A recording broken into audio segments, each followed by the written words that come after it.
When looking at the Fantastic Four, there's no doubt that their significance to the Marvel Universe is the most important. So with such a highly regarded comic title and group of characters, it's no surprise that highly regarded creatives would also work on the world's greatest magazine. Names like Jack Kirby, Stan Lee, John Byrne, Mark Waid, and Jonathan Hickman are just some of the great writers who have left a legendary legacy for the Fantastic Four. So you'd think that a name like Grant Morrison would just be another highlight in Fantastic Four comics. However, when looking into Fantastic Four 1, 2, 3, 4, you might be surprised that Morrison doesn't quite leave that much of an impact. So let's look at the time Morrison wrote Marvel's First Family and see.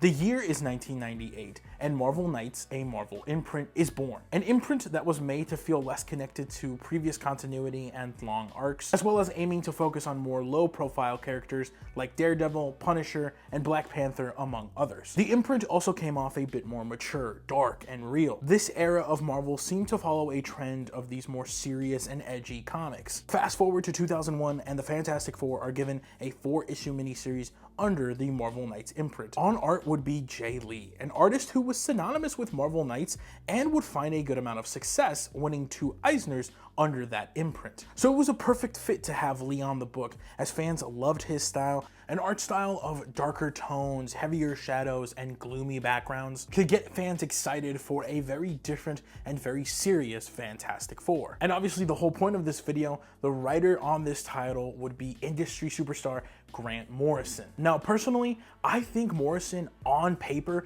is a perfect fit for the Fantastic Four because of the sci-fi elements and all the crazy kooky things Morrison could do because of their unique writing style. And Morrison's writing style is so unique that I actually invited Morrison's superfan YUHOO Comic Review to explain said writing style. Grant Morrison is one of the most important writers in all of comics. A big reason for this is because Morrison isn't afraid to push the boundaries of what is capable within the medium. Animal Man, for example, is a brilliant meta-narrative that forces the reader to re-examine fictional loss through the lens of real-world grief. Arkham Asylum is a noisy and haunting look into the ramblings of a madman, except Morrison challenges the reader by showing them it's not just villains that are insane, but also superheroes too. Doom Patrol is another example of a psychedelic romp that feels like a parody of 80s and 90s action adventure team comics. It utilizes the sprawling backdrop of the interdimensional cosmos to show us a really beautiful story about humanity. And the list goes on. I could sit here for hours discussing the various ways Morrison's work goes above and beyond. But if I had to summarize what defines Morrison's writing style, I would say Morrison is an author who has a deep care and appreciation for the legacy of comics. As a lifelong fan, Morrison knows the power that comics has over its audience. They were once young who found themselves in love with Silver and Golden Age stories. And as a writer, I believe that Morrison wants to find ways to push the boundaries of comics forward while never forgetting the transformative and imaginative joy that comic books are capable of. Morrison is a fan writing comics. Morrison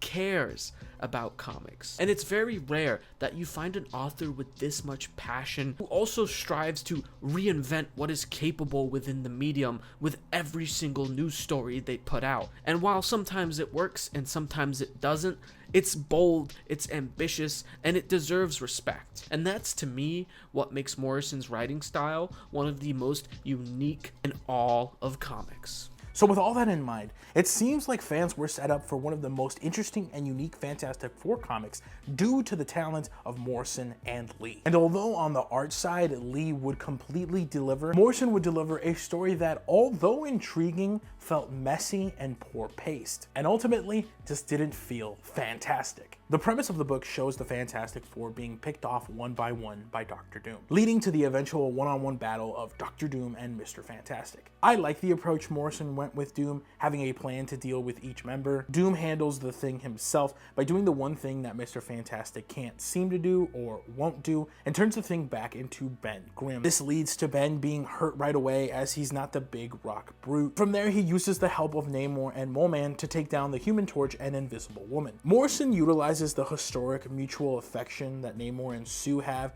by having Namor attempt to once again win Sue's heart over, albeit it's not in the most romantic way, as Namor uses his abilities to help the Mole Man take Johnny Storm as his slave. Pretty interesting so far, and we've definitely seen the trope of Namor and Sue's Invisible Woman. Morrison seems to play it up a little bit more, as Sue seems to be very attracted to Namor, and although it is a familiar plot device, I feel like some of the dialogue and the overall characterization of Sue seems to be dumbed down and makes her feel generic. It's important to note that Reed Richards has been locked away in deep thought. Another familiar trope, with Reed being over-dedicated to his work and seeming to prioritize that over his family. Interestingly enough, Morrison just chalks it up to Reed possibly having autism. Morrison seems to take some of the character traits that made the Fantastic Four feel so unique and lights a fire under them. I'm sure to try to make the book feel more serious and realistic, but in turn, I just think it makes everyone an asshole. Johnny and Ben have always had that big brother, little brother dynamic where they're always arguing, fighting, and messing with one another. But the way Morrison writes this, these two characters seem like they genuinely don't like each other. Johnny in general is very non-empathetic and just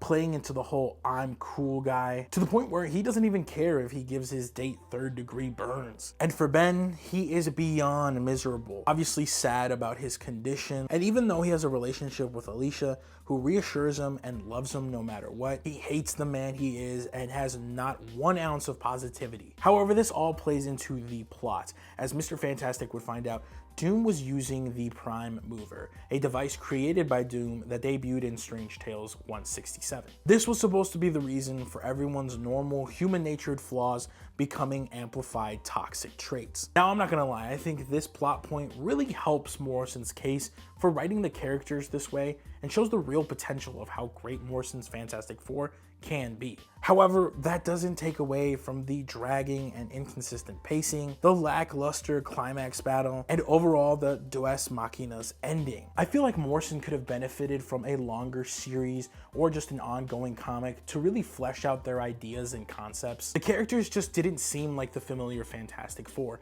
and although Morrison technically had an excuse, doesn't change the fact that we had to read these characters in such a dull, downed way, only to find out in the end that it could have been because of outside forces. There's also the concept of Doom and Reed being one, Doom being the dark side of Reed Richards, and as Morrison writes, a tulpa of Reed Richards removed when he was younger. But then Morrison literally says, nope, just kidding, that didn't happen. Like, come on, let's explore that more. The duality of Doom and Mr. Fantastic, two different men, more similar to each other than they might think or care to admit. But I get it. It's 616, so it can't be too explored, leaving me back to the thought of this should have been a more fleshed out book. And whether that be Morrison getting more issues to write or Morrison themselves going in to cut all the BS that's already established in the book, regardless, we got neither of those, and to me, this book falls short. When you look at the time that Morrison spent on X-Men,